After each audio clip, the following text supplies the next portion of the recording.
Bismillahirrahmanirrahim. Assalamualaikum. Sebelumnya perkenalkan, kami dari kelompok 6. Kami akan sedikit menjelaskan tentang spesifikasi kebutuhan rekayasa perangkat lunak, sistem informasi UKM STIMIK Sumedang. Kami dari kelompok 6, adapun anggotanya yaitu Arif Wiradinata, Faujan Ismail, Muhammad Eri Rizki, Ernafisa, Rivaldi Rahmat Maulana. Nah, yang pertama saya akan menjelaskan sedikit tentang use case diagram.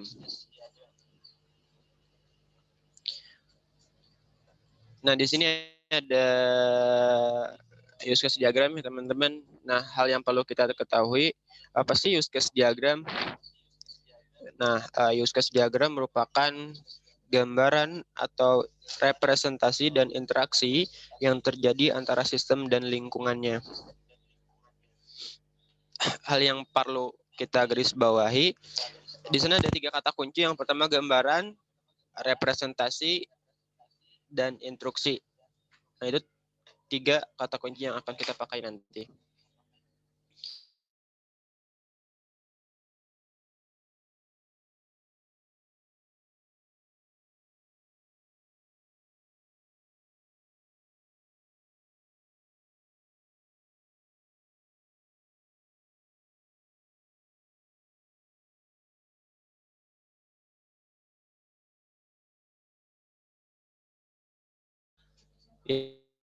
Yang disebut dengan asosiasi, yang merupakan abstraksi dan penghubung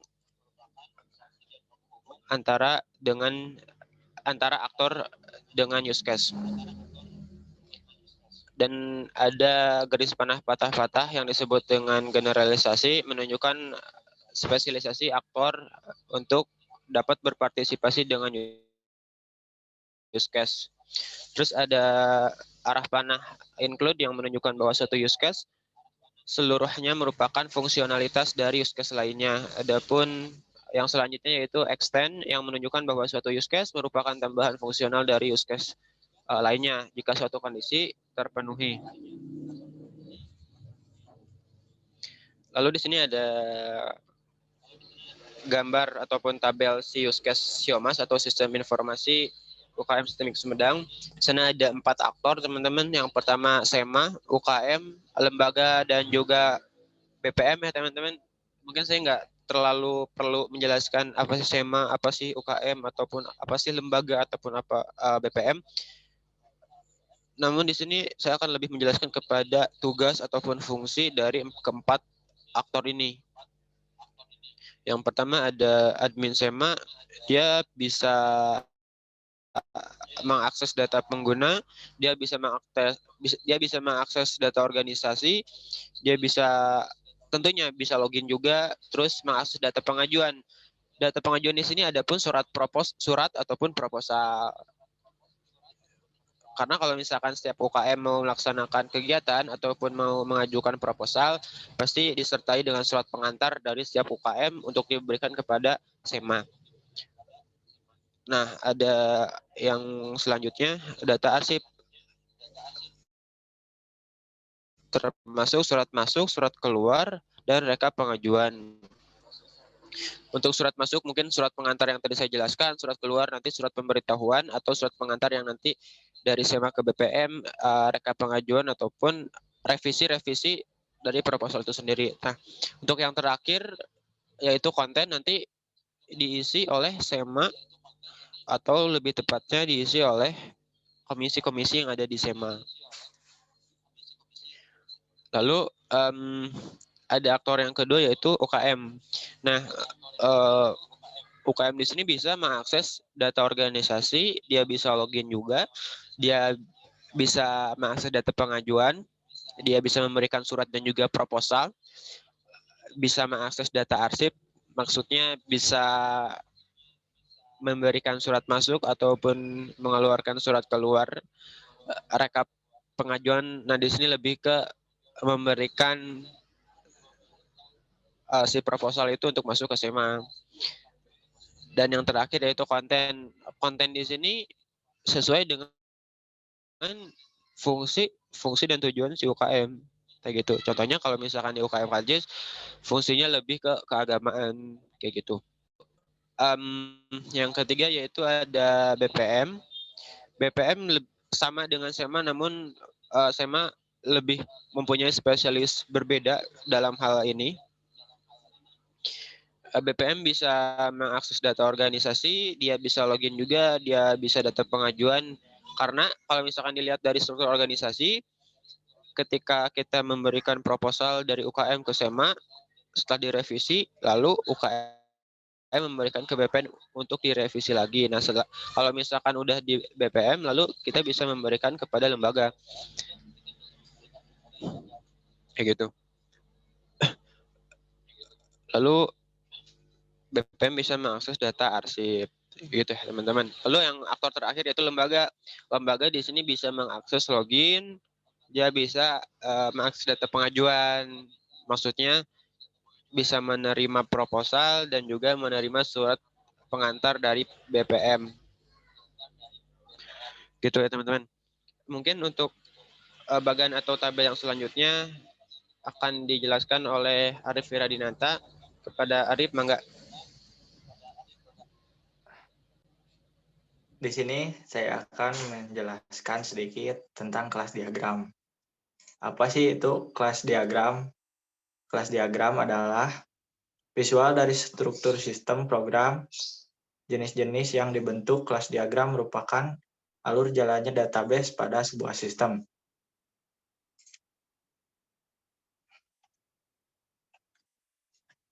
Di sini ada simbol tabel dari kelas diagram. Yang pertama, generalisasi. Gambarnya garis ke samping. Keterangannya hubungan di mana objek anak atau descendant berbagi perilaku dan struktur data dari objek yang ada di atas objek induk atau ancestor. Yang kedua, dari asosiasi, simbolnya belah ketupat, keterangannya upaya untuk menghindari asosiasi dengan lebih dari dua objek. Yang ketiga, kelas, bentuknya kotak, ada garis di tengah. Keterangannya himpunan dari objek-objek yang berbagi atribut serta operasi yang sama. Yang keempat, kolaborasi, simbolnya lingkaran dengan garis patah-patah. Keterangannya deskripsi dari urutan aksi-aksi yang ditampilkan sistem yang menghasilkan suatu hasil yang terukur bagi suatu aktor. Yang kelima, realisasi, garis panah kiri patah-patah. Keterangannya operasi yang benar-benar dilakukan oleh suatu objek. Yang keenam, garis patah-patah ke kanan, tanda panah. Namanya perubahan yang terjadi pada suatu elemen-elemen mandiri atau independen akan mempengaruhi elemen yang bergantung pada elemen yang tidak mandiri. Yang ketujuh, association. Keterangannya apa yang menghubungkan antara objek satu dengan objek lainnya.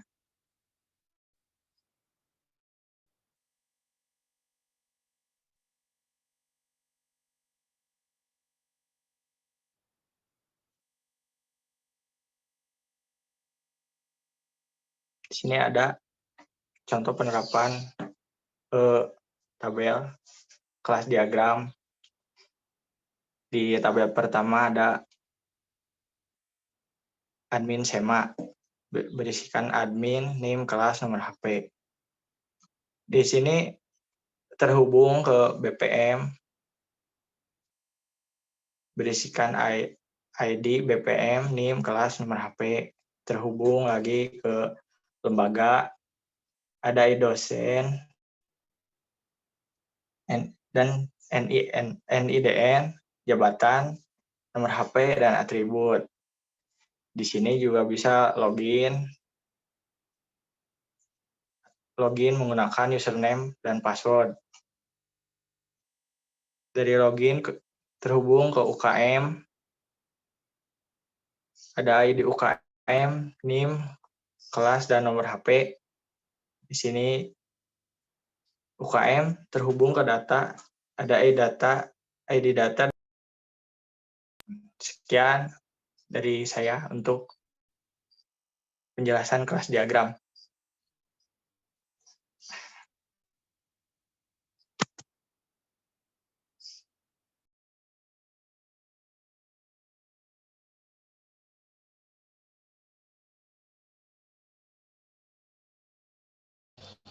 Yang selanjutnya bakalan dijelaskan oleh Faujan Ismail.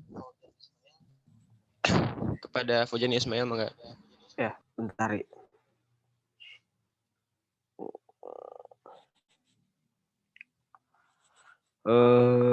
Gambar selanjutnya adalah sequence diagram. Apa itu sequence diagram? Suatu diagram yang menjelaskan interaksi objek dan menunjukkan atau memberi tanda atau petunjuk komunikasi di antara objek-objek tersebut. Sequence diagram digunakan untuk menjelaskan perilaku pada sebuah skenario dan menggambarkan bagaimana entititas dan sistem berinteraksi, termasuk pesan yang dipakai saat interaksi. Semua pesan digambarkan pada urutan pada eksekusi. Kemudian coba Ri, ganti Ri.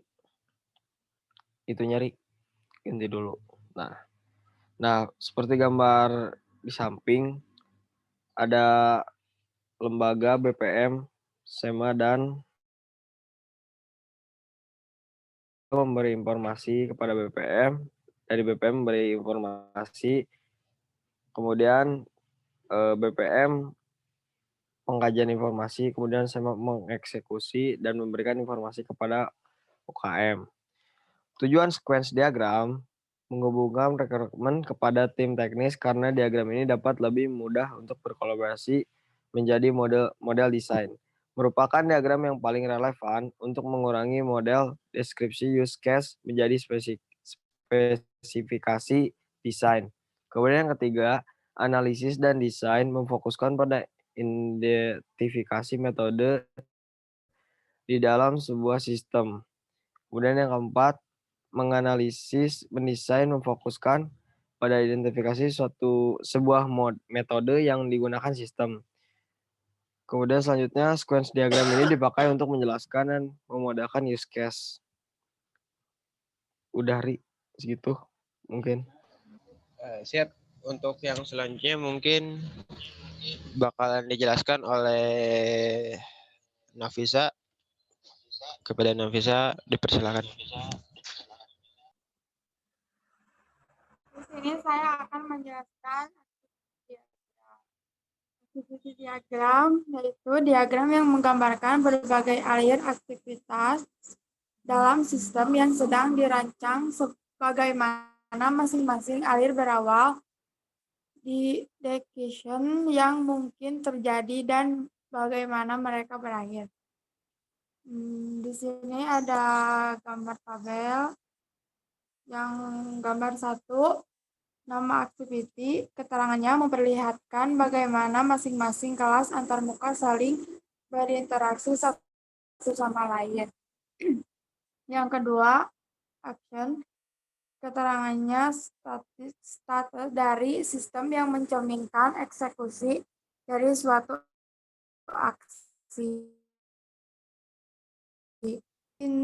Internal node, keterangannya bagaimana objek dibentuk atau diawali. Yang keempat, activity final node, yang keterangannya bagaimana objek dibentuk dan diakhiri. Yang kelima, decision, yang dimana katanya digunakan untuk menggambarkan suatu keputusan atau tindakan yang harus diambil pada kondisi tertentu. Yang keenam, line connector, yang keterangannya digunakan untuk menghubungkan suatu simbol dengan simbol lainnya.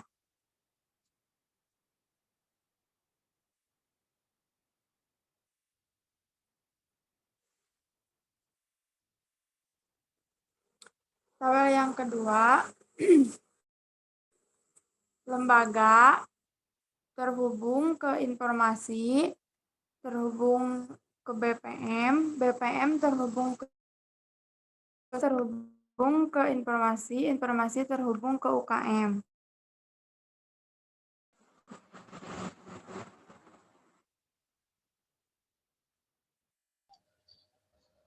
Oke, untuk selanjutnya bakalan dijelaskan oleh Rivaldi.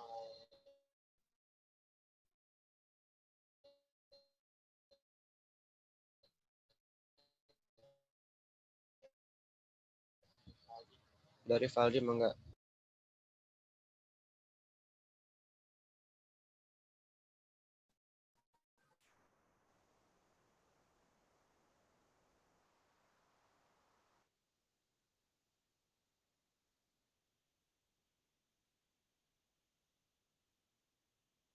Oke. Bentar.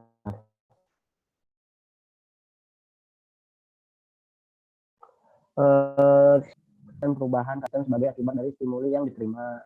Ini contoh keterangan dari suatu objek. Lingkaran itu atau diawali. Yang ketiga, nama final state, bagaimana objek dibentuk dan dihancurkan. Yang completion, sebuah kejadian yang memicu sebuah state objek dengan cara memperbarui satu atau lebih nilai atributnya. 5. Association, apa yang menghubungkan antara objek satu dengan objek lainnya. Yang keenam, not elemen fisik yang eksis saat aplikasi dijalankan dan mencerminkan suatu sumber daya komputasi. Oke.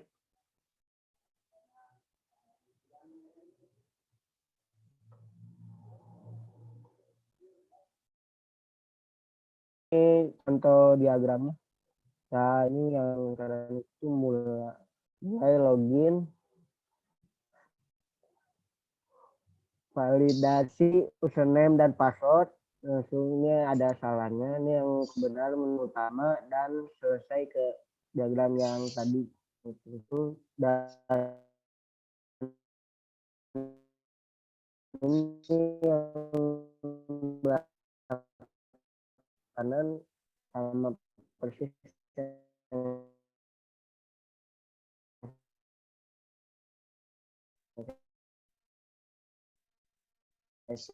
beda.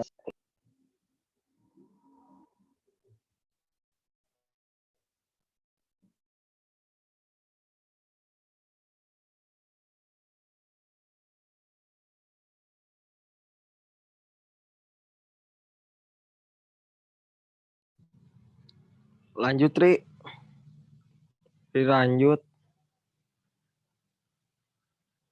Siap. Untuk yang selanjutnya mungkin komponen diagram. Nah, apa sih komponen diagram? Komponen diagram merupakan gambaran ataupun struktur fisik dari sebuah sistem. Jadi teman-teman bisa dilihat. Di sana ada lembaga bisa login, pilih menu.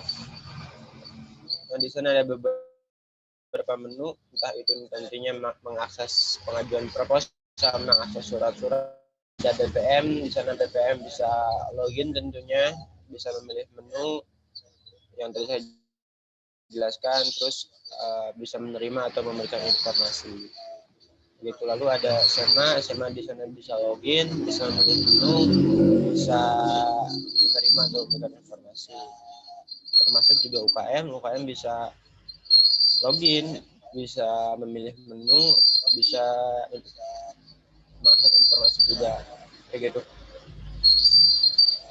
Untuk yang selanjutnya mungkin bakalan dijelaskan oleh Ismail Fauzan pada Ismail.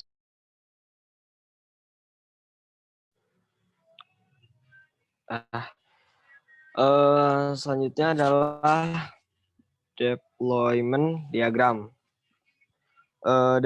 Deployment diagram adalah sebuah bahasa OML yang dipakai untuk menggambarkan, menspesifikasikan, dan mendokumentasikan metode yang terjadi pada suatu sistem software berorientasi objek yang akan dibangun. Ada contoh diagramnya, Ri? Oh ini ya. Ini contoh diagramnya. Tujuan development diagram yaitu mewakili pandangan penyebaran sistem sehingga hanya akan ada satu diagram development untuk satu sistem. Diagram development terdiri dari node. Node adalah hardware fisik yang dipakai untuk menyebarkan aplikasi. Kemudian di simbol development diagram ada package atau sebuah bungkusan dari satu atau lebih node. Kemudian node biasanya mengacu pada hardware ya. Kemudian ada yang ketiga tuh dependensi. Dependensi adalah kebergantungan antara node arah panah mengarah pada node yang dipakai. Kemudian yang keempat, link. Link merupakan relasi antara node. Kesimpulannya, jadi development diagram adalah sebuah bahasa WML yang dipakai untuk menggambarkan, menspesifikasikan, dan mendokumentasikan metode yang terjadi pada suatu sistem software berorientasi objek yang akan dibangun. Ya mungkin segitu yang bisa saya jelaskan, Pak Erik. Dan dipersilahkan.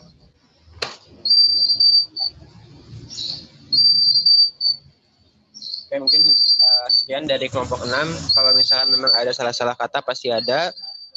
Sekali lagi mohon maaf atas kekurangan kami. Wabillahi taufiq wal hidayah. Assalamualaikum warahmatullahi wabarakatuh. Waalaikumsalam warahmatullahi wabarakatuh.